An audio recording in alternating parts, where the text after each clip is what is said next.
ஒரு மனுஷன் கெடுறதுக்கு 3 வாய்ப்பு தான் இருக்குது. 1 பொருளாதாரம், பண வசதி. 2வது பெற்றோர்கள் வளர்ப்பு, சரியில்லாத வளர்ப்பு. 3வது சமூக பழக்க வழக்கங்கள். இதனால தான் ஒரு மனுஷன் கெட்டு போகிறது.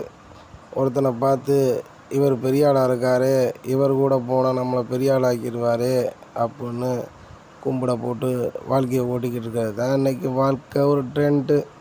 எல்லாரும் பார்த்தாலும் கும்பிட போட்டுருவாங்க. அதுதான் இன்றைக்கி நிலமை.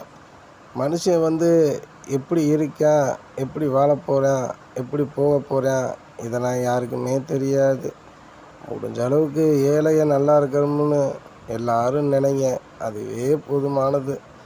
நாட்டில் புத்தர், காந்தி, இயேசு எல்லாம் பிறந்திருக்காங்க, சாமியும் கூட இருந்திருக்கு. ஆனால் நம்ம கண்ணால் பார்க்கல. இறை தொண்டு யார் பண்ணுறாங்களோ அவங்க தான் சிறப்பானவங்க.